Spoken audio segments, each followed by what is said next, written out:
Hello, everyone. I hope you've had a good week, a good shortened week, that is. My name is Jake with Jake Trades and Invests, where I do a weekly recap of where prices in the markets have headed, as well as where I think prices may be heading to in the near to medium term. With all of that said, let's take a look at the dollar index. So this week, we had a shortened trading week with Thursday, the markets being closed, or some of the markets being closed.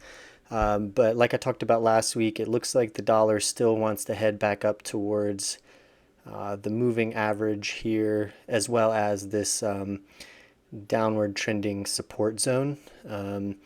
We last week I was talking about it bouncing off of this longer term support zone down here, and that's what we've done this week. We started off Monday with the bounce higher, and then Wednesday and Friday kind of some small consolidation candles, but it looks like it wants to continue to bounce up at least towards the 50 moving average here.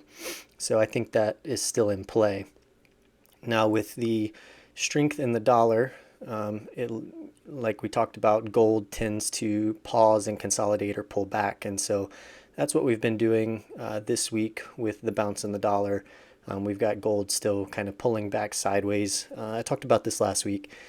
But there's still, gold is still above the moving averages. The uptrend looks strong. So barring any kind of crazy news that's going to push gold, falling quickly to the downside, I think gold still looks good to continue higher and to continue the momentum in this uptrend. But we may just see some more pullback and consolidation, maybe around the 3,300 level heading into this week as gold or as the dollar pushes back up towards the moving average. It's likely gold's going to push down towards this moving average here. As for silver, kind of the same story. We ended the week with some strong selling candles, but we were overextended above the moving averages. So it's likely that we'll see silver probably pull back around $35 and consolidate it for a few days to a week maybe, heading into this trading week. I'm thinking the price is probably going to pull down into this $35 zone and let the moving averages catch up, and it'll probably find some support here. I would think we've got a little bit of what used to be resistance running through this area. So let me put a box in right around $35 here. Doesn't have to be precise, but didn't take. So somewhere in this area, I think silver is going to come down and find some support before continuing its uptrend. But yeah, so this could be a good buying opportunity here if you get the chance to buy into some silver or silver companies. If they pull back and start consolidating in this area, it could be a good buying opportunity.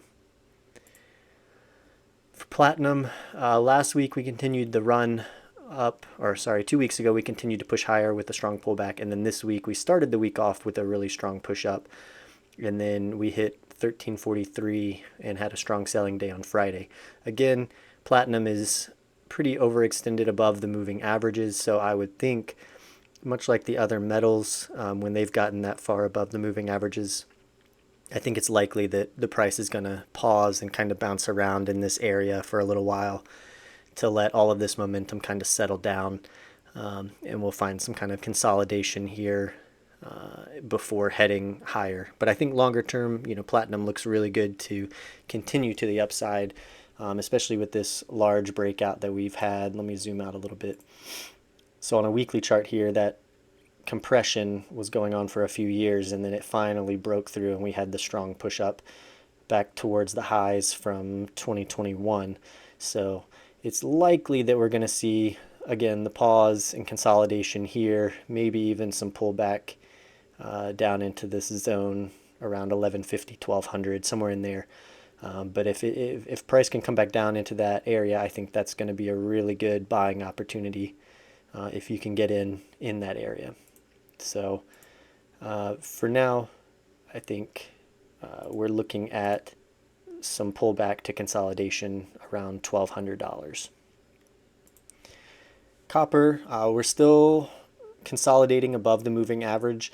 To me, this looks like a really good buying opportunity in this area before we bounce and continue to push higher, given that the other metals may pause and consolidate and pull back. We'll have to wait and see if copper follows suit, but for right now, we're sitting on our support zone that acted as resistance previously. We're sitting just on the moving averages, and it looks like some buying and bouncing is happening off of the 50 moving average. So right now, copper looks like a really good buy in this area, in my opinion. All right, for crude oil, we continued to consolidate above our breakout zone here into this week. So I talked about it a couple weeks ago that I thought it was going to 66, and that if we could break above the support zone here and get back above the moving averages, it looked good for oil to continue higher. But I said it was at least going to 66. Well, we did that and we pushed right through 2 weeks ago. And then this week we kind of pulled back and consolidated above our breakout zone. So I'm going to zoom out onto a weekly chart here as well. We had this long-term downtrend here that we broke out a few years ago. And then we've just kind of been consolidating sideways and compressing here. And then we had this false breakdown for a couple of weeks, really a couple of months here. And now we've rocketed back up to the upside, and we've broken our downtrend, and we're back above the moving averages. So I think for now we've got a little bit of consolidating to do because on the weekly chart, our moving averages are right in line with the price. But I think for now, oil looks good to continue to the upside. Let me go back into the daily. Anywhere in this 72, maybe even down to $70 range, if we consolidate in that area and let the moving averages catch up, I think that's a good area for a buy for the short to medium term for the momentum to continue to the upside. Now for natural gas, I talked about this last week that it looked good and wanted to bounce and head higher as it was sitting right on the moving averages. Well, this week we've done that and we've gone back up to our $4, $4.10 resistance zone, hit that Friday, went just above it and then sold off throughout the day on Friday. But, you know, we're above the moving averages. They're pointing higher or pointing up. So I think we might see a little bit of pullback and consolidation, maybe back down towards 380. Seems to be a logical area of support that would come in where we've hit it a couple times over the last few months and then broke through. So likely that price is going to come down into that area. Moving averages will be in that area in a few days, I think. So it could be a good time to get into natural gas before it continues to push to the upside. Now we'll switch over to the indices. Into this week, we're still just kind of consolidating and pulling back a little bit on the S&P 500. We're still above the moving averages, so that's a good sign. And, you know, it's likely that we can still pull back down towards 5,900, maybe even a little below, back towards these moving averages for now. But if the price can hold above the moving averages, I think it could be a good chance to buy into the S&P 500 if the prices can hold and look like they're going to bounce if they get down towards these moving averages. But for right now, it's still a little tricky to call because, again, I've been talking about it in the last several videos. We have all of these gaps on the downside here that haven't been filled. So if we get any kind of crazy news that would spook the markets, you know, the prices could sell right through these moving averages and head back down towards these lows and try to fill some of these gaps. So still kind of hard to say which way this market's going, but for now, it appears that there is some strength underlying in the markets. So have to wait and see what the price does once it, if it pulls back down towards this 5,900, 5,850 area. For Nasdaq, similar story. We've kind of just consolidated and pulled back just a little bit this week. We ended the week with a strong selling candle, so likely prices will continue to fall into this week back towards these moving averages.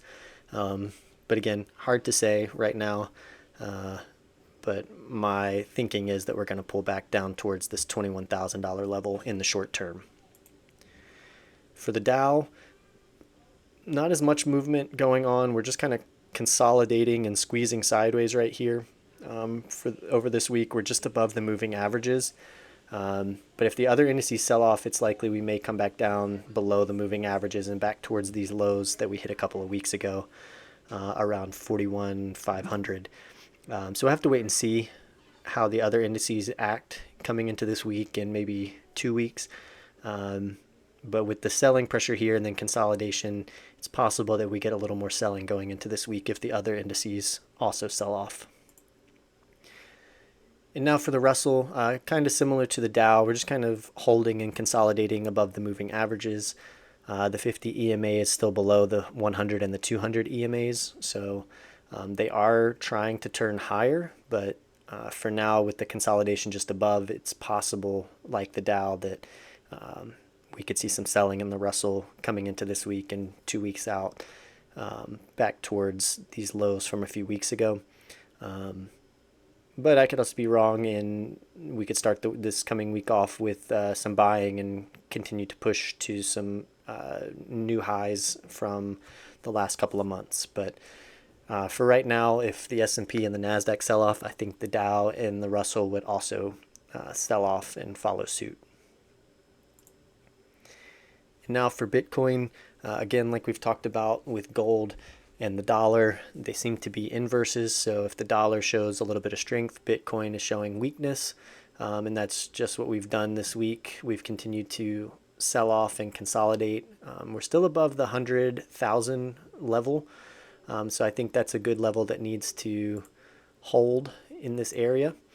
So as long as price can continue to hold here, I think we're good. Looks like we're maybe winding up and compressing here. So if price starts to break below this, if dollar shows a little more strength than what I'm expecting it to do, it's likely that Bitcoin could sell off a little further. But for right now, I think as long as it can hold above the $100,000 mark, Bitcoin looks good to continue to kind of just consolidate here in the short term before continuing to run higher, as I do think there's going to be some weakness in the dollar in the short to medium term. So that's all I have for you this week. If you see any value in this video, please like and subscribe to the channel. I would really appreciate it. Thank you for anyone that has tuned in and watched this week. If you haven't already, check out last week's video and see how the analysis held up compared to what actually happened in the markets. And I will see you all again next week. Thanks.